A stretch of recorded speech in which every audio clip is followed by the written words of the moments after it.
एक ज्ञानी साधु का एक शिष्य था जो स्वभाव में बहुत ही भोला और नासमझ व्यक्ति था।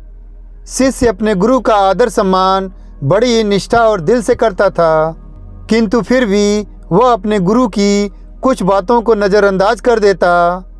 साधु से संसार की मोह माया और पारिवारिक रिश्तों से दूर रहकर एक साधुत्व का जीवन जीने की सलाह देते थे, जो शिष्य को कतई मंजूर नहीं था। वह परिवार से दूर नहीं रह सकता था और अपने गुरु की भक्ति भी नहीं छोड़ना चाहता था। वह गुरु भक्ति और पारिवारिक रिश्तों में कोई भेद नहीं रखना चाहता था। एक दिन वह अचानक अपने गुरु के पास आश्रम में आया और बोला, गुरुजी, मेरा रिश्ता पक्का हो गया है। गुरुजी यह बात सुनते ही शोक में डूब गए और अपने उदास मन से बोले, बेटा तेरा रिश्ता हो गया, अब तू मेरे तरफ से गया। शिष्य अपने स्वभाव से थोड़ा भोला और नासमझ था। वह अपने गुरु की बात का अर्थ नहीं समझ पाया, किंतु इतना समझ चुका था कि गुरुजी मेरे रिश्ते से खुश नहीं हैं और वह वहाँ से चला जाता है।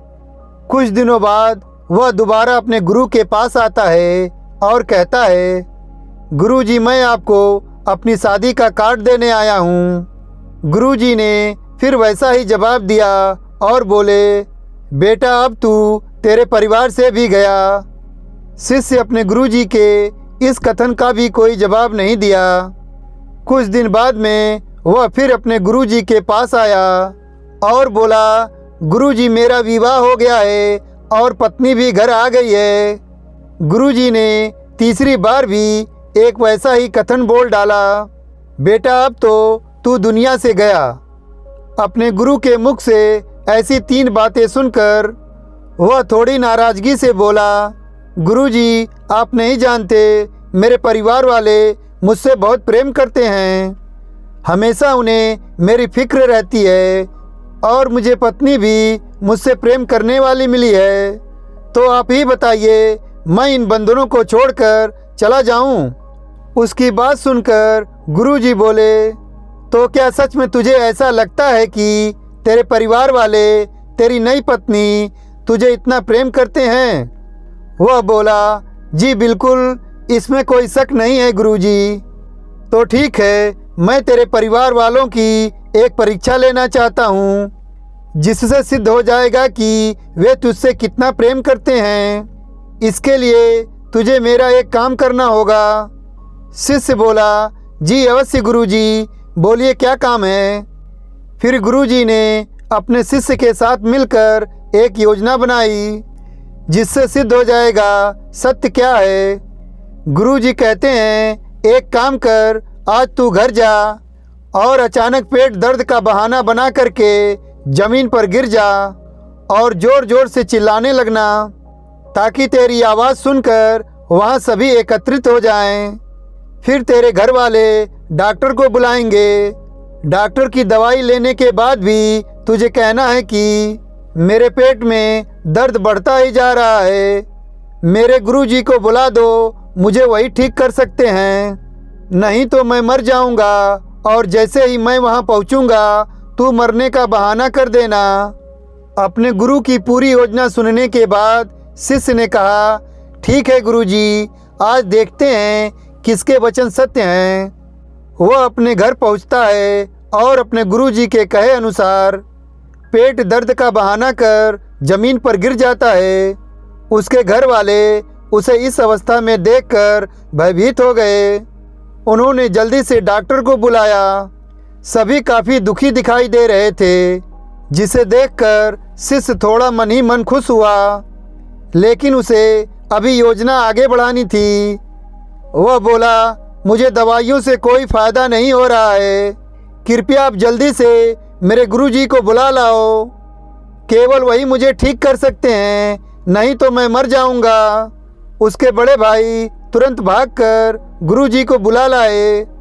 जैसे ही गुरुजी ने घर के अंदर कदम रखा, उनके कहे अनुसार शिष्य बहाना बनाकर दम तोड़ देता है।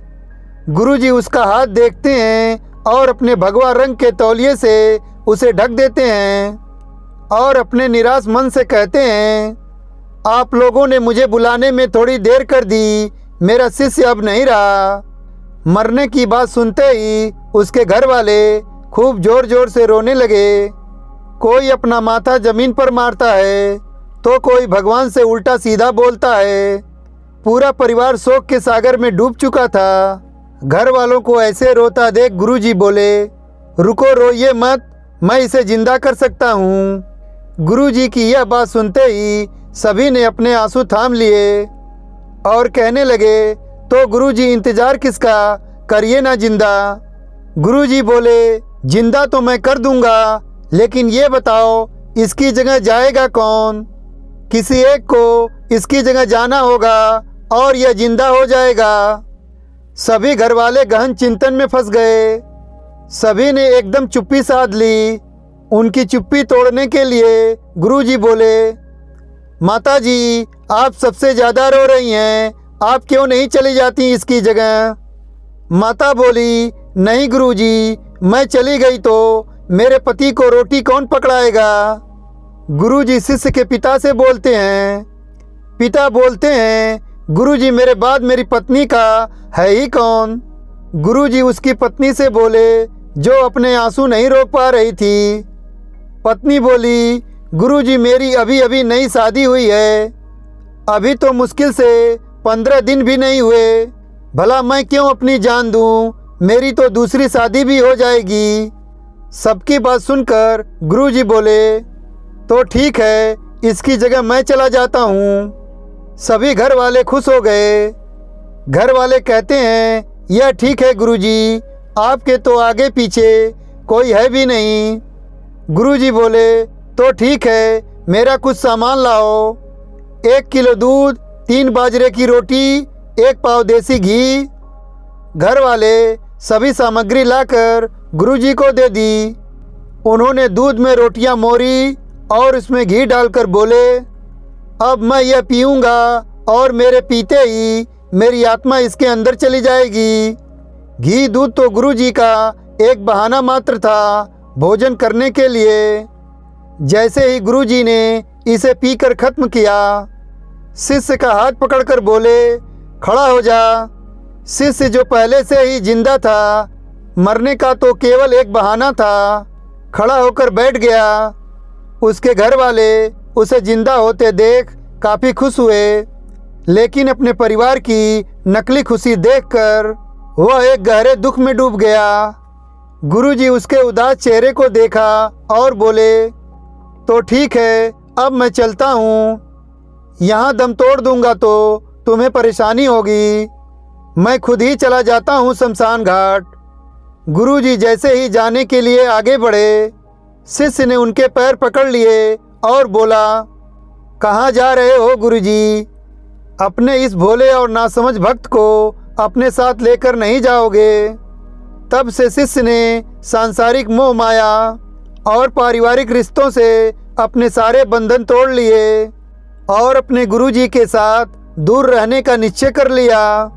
और उन्हीं की कृपा से उसने अंतर ध्यान के लिए नाम शब्द हासिल किया। दोस्तों, गुरु और शिष्य की कहानी कैसी लगी आपको? कृपया कमेंट करके हमें ज़रूर बताएं। और अगर कहानी अच्छी लगी हो तो लाइक कीजिएगा, शेयर कीजिएगा, और अभी तक चैनल को सब्सक्राइब नहीं किया है तो चैनल को सब्सक्राइब कीजिएगा। और वीडियो देखने के लिए धन्यवाद।